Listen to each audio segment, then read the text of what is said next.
A very good morning, students. Welcome back once again.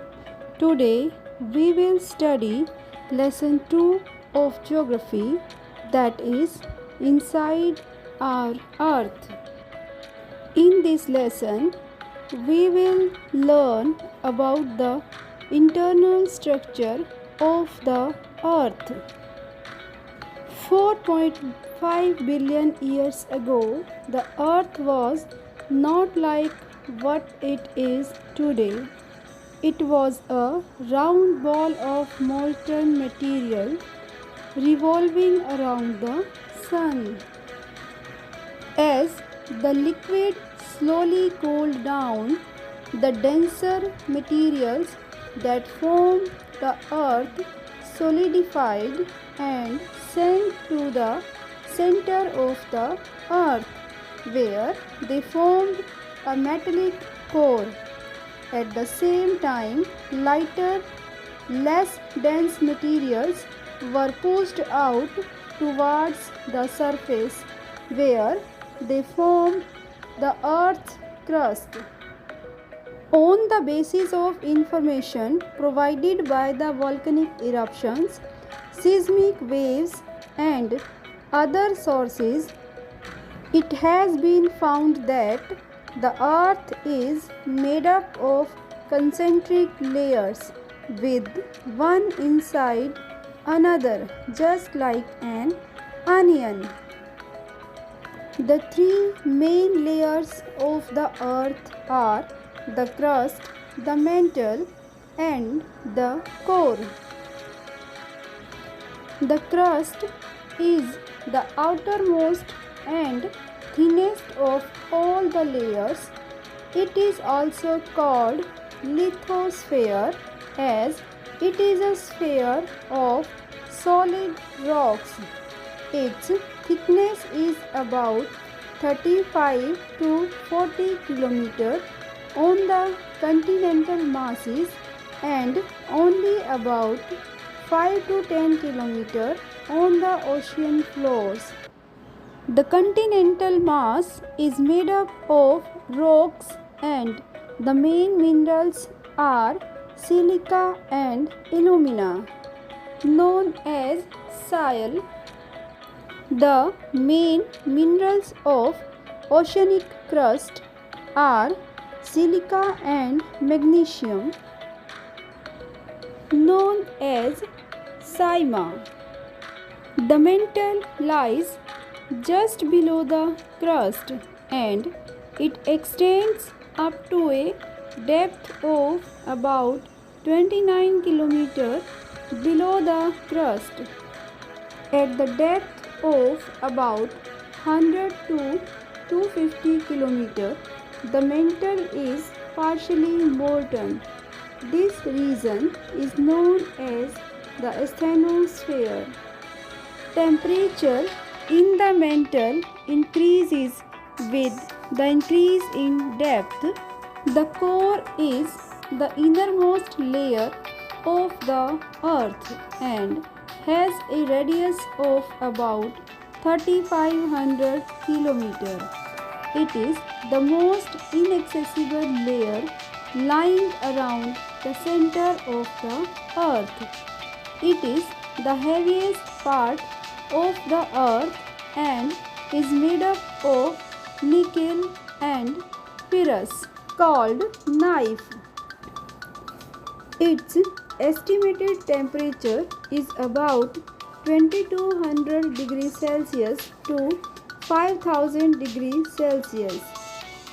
This layer is thought to be in a molten state, but the very high pressure keeps the layer firm and solid.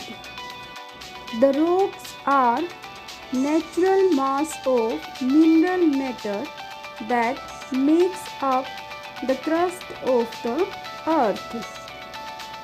The rocks differ from one another in color, structure, texture, mode of occurrence, etc. On the basis of their formation, rocks are broadly divided into three types: igneous rocks, sedimentary rocks, and metamorphic rocks.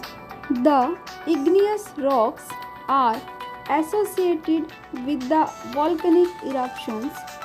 The hot molten material called magma is found at great depth in the interior of the earth. The magma is brought to the surface of the earth during volcanic eruptions, now called lava. When it cools and solidifies, igneous rocks are formed. The igneous rocks are of two types: the extrusive igneous rocks and the intrusive igneous rocks. The extrusive igneous rocks are formed by the cooling of molten lava on the surface of the earth. These rocks are smooth and have a fine grained structure such as basalt. The Deccan Plateau of India is made up of basalt rocks. The intrusive igneous rocks are formed when the hot molten magma cools down and solidifies deep inside the crust of the earth. These rocks are hard with large crystals such as granite.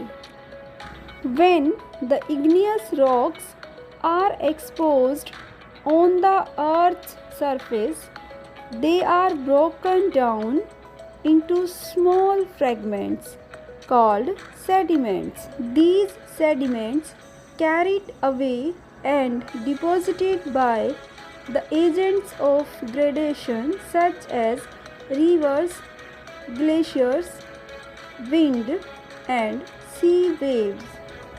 The sediments are cemented together to form sedimentary rocks. These rocks are softer than the igneous rocks and may also contain fossils of plants, animals, and other organisms that once lived on them. The metamorphic rocks form when the minerals in the rocks may change their composition and texture under high temperature and pressure. The rocks, which were once igneous and sedimentary, can change into metamorphic rocks. For example, limestone can change into marble and clay can change into slate. The rocks are of great use as they are composed of various minerals. Soils are derived from the weathering of rocks.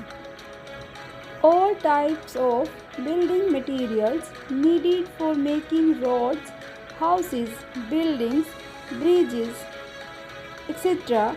are derived from rocks. They are a source of metals like iron, copper, gold, silver, etc. and fossil fuel such as coal and petroleum.